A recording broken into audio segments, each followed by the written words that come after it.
नमो भगवते तस्मै कृष्णायाद्भुतकर्मणे रूपनाम विभेदेन जगत्कीर्तियो यतः सच्चिदानन्दरूपाय विश्वोत्पत्त्यादिहेतवे तापत्रय विनाशाय श्रीकृष्णाय वयं नुमः।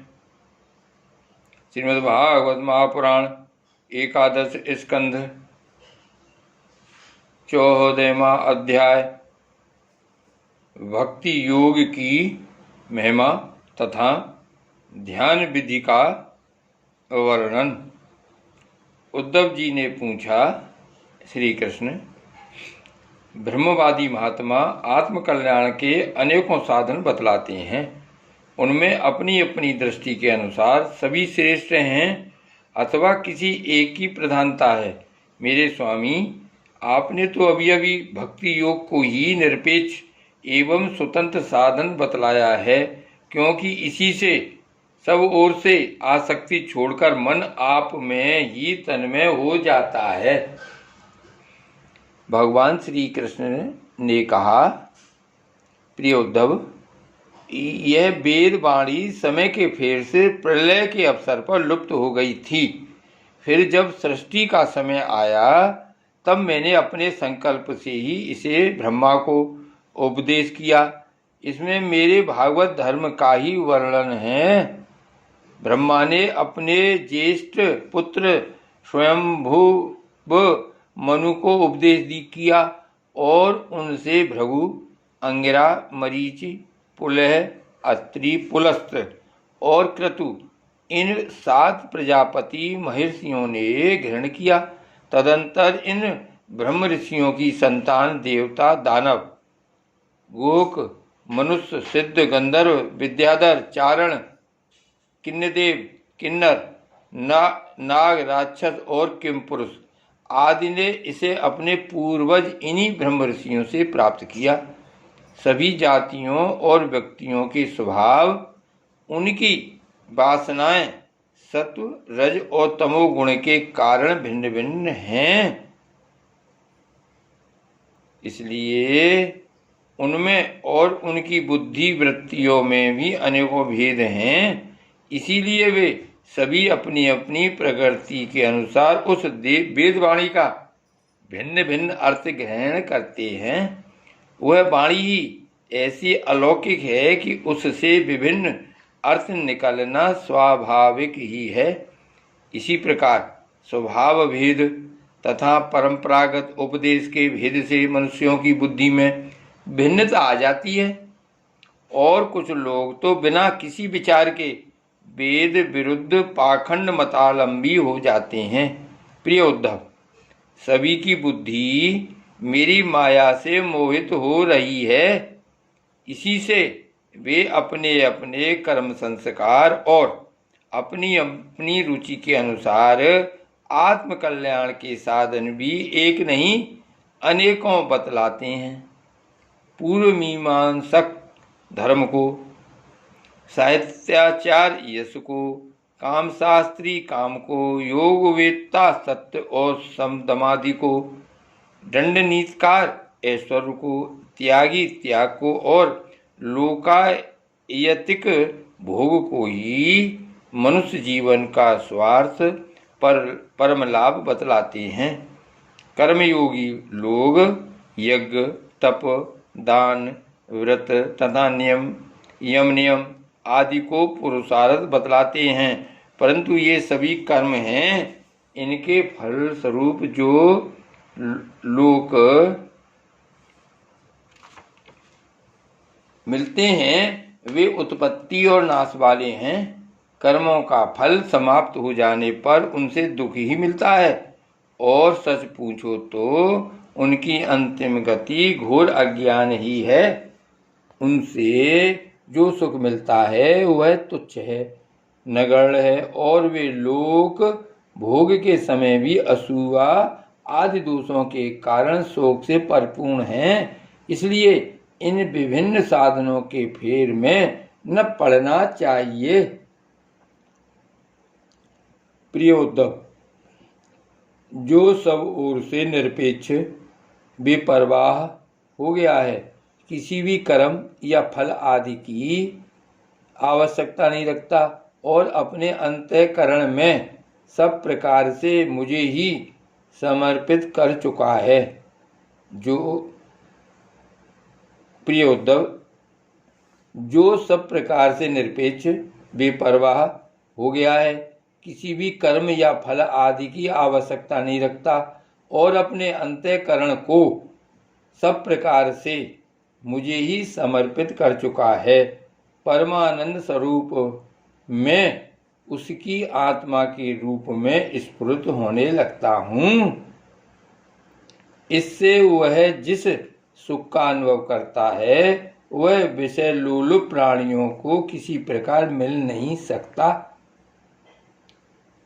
जो सब प्रकार के संग्रह परिग्रह से रहित अकिंचन है, जो अपनी इंद्रियों पर विजय प्राप्त करके शांत और समदर्शी हो गया है, जो मेरी प्राप्ति से ही मेरे सानिध्य का अनुभव करके ही सदा सर्वदा पूर्ण संतोष का अनुभव करता है, उसके लिए आकाश का एक एक कोना आनंद से भरा हुआ है। जिसने अपने को मुझे सौंप दिया है वह मुझे छोड़कर न तो ब्रह्मा का पद चाहता है और न देवराज इंद्र का। उसके मन में न तो सार्वभौम सम्राट बनने की इच्छा होती है और न वह स्वर्ग से भी श्रेष्ठ रसातल का ही स्वामी होना चाहता है। वह योग की बड़ी बड़ी सिद्धियों और मोक्ष तक की अभिलाषा नहीं करता।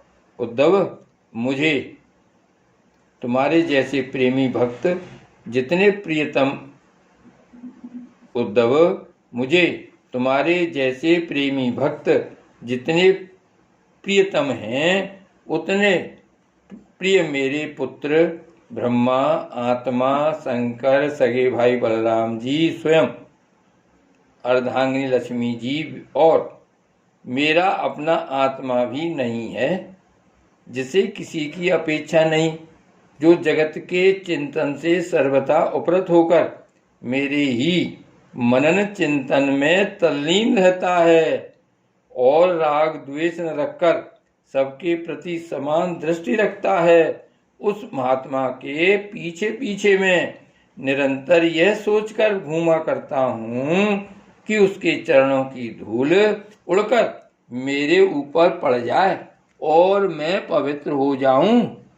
जो सब प्रकार के संग्रह परिग्रह से रहित हैं, यहाँ तक कि शरीर आदि में भी अहंता ममता नहीं रखते, जिनका चित्त मेरे ही प्रेम के रंग में रंग गया है, जो संसार की वासनाओं से शांत उपरत हो चुके हैं और जो अपनी महत्ता उदारता के कारण स्वभाव से ही समस्त प्राणियों के प्रति दया और प्रेम का भाव रखते हैं, किसी प्रकार की कामना जिनकी बुद्धि का स्पर्श नहीं कर पाती, उन्हें मेरे जिस परमानंद स्वरूप का अनुभव होता है उसे और कोई नहीं जान सकता, क्योंकि वह परमानंद तो केवल निरपेक्षता से ही प्राप्त होता है।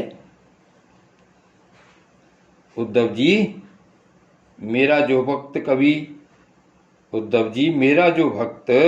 अभी जितेंद्र नहीं हो सका है और संसार के विषय बार बार उसे बाधा पहुंचाते रहते हैं, अपनी ओर खींच लिया करते हैं, वह भी क्षण क्षण में बढ़ने वाली मेरी प्रगल्भ भक्ति के प्रभाव से प्राह विषयों से पराजित नहीं होता। उद्धव, जैसे धधकती हुई आग लकड़ियों के बड़े ढेर को भी जलाकर खाक कर देती है, वैसे ही मेरी भक्ति भी समस्त पाप राशि को पूर्णतया जला डालती है। उद्धव, योग, साधन, ज्ञान विज्ञान, धर्मानुष्ठान, जप पाठ और तप त्याग मुझे प्राप्त कराने में उतने समर्थ नहीं हैं जितनी दिनों दिन बढ़ने वाली अनन्य प्रेममयी मेरी भक्ति। मैं संतों का प्रियतम आत्मा हूँ। मैं अनन्य श्रद्धा और अनन्य भक्ति से ही पकड़ में आता हूँ। मुझे प्राप्त करने का यह एक ही उपाय है। मेरी अनन्य भक्ति उन लोगों को भी पवित्र जाति दोष से मुक्त कर देती है जो जन्म से ही चांडाल हैं। इसके विपरीत जो मेरी भक्ति से वंचित हैं, उनके चित्त को सत्य और दया से युक्त धर्म और तपस्या से युक्त विद्या भी भली भांति पवित्र करने में असमर्थ है। जब तक सारा शरीर पुलकित नहीं हो जाता, चित्त पिघलकर गदगद नहीं हो जाता, आनंद के आंसू आंखों से झलकने नहीं लगते तथा अंतरंग और बहिरंग भक्ति की बाढ़ में चित्त डूबने उतराने नहीं लगता, तब तक इसके शुद्ध होने की कोई संभावना नहीं है। जिसकी वाणी प्रेम से गदगद हो रही है, चित्त पिघलकर एक ओर बहता रहता है, एक क्षण के लिए भी रोने का तांता नहीं टूटता, परंतु जो कभी कभी खिलखिला कर हंसने भी लगता है, कहीं लाज छोड़कर ऊंचे स्वर से गाने लगता है तो कहीं नाचने लगता है।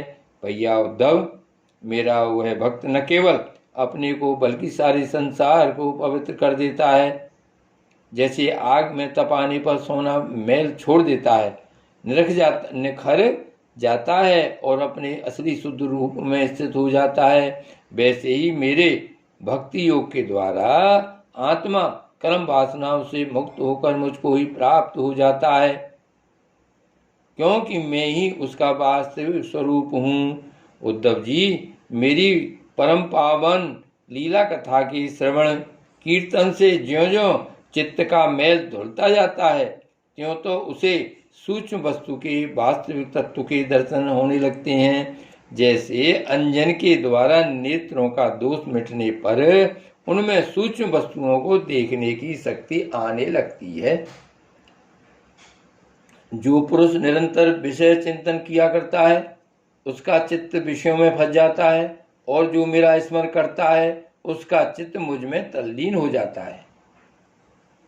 इसलिए तुम दूसरे साधनों और फलों का चिंतन छोड़ दो। अरे भाई, मेरे अतिरिक्त और कुछ है ही नहीं। जो कुछ जान पड़ता है वह ठीक वैसा ही है जैसे स्वप्न अथवा मनोरथ का राज्य। इसलिए मेरे चिंतन से तुम अपना चित्त शुद्ध कर लो और उसे पूरी तरह से एकाग्रता से मुझ में ही लगा दो। संयमी पुरुष स्त्रियों और उनके प्रेमियों का संग दूर से ही छोड़कर पवित्र एकांत स्थान में बैठकर बड़ी सावधानी से मेरा ही चिंतन करे।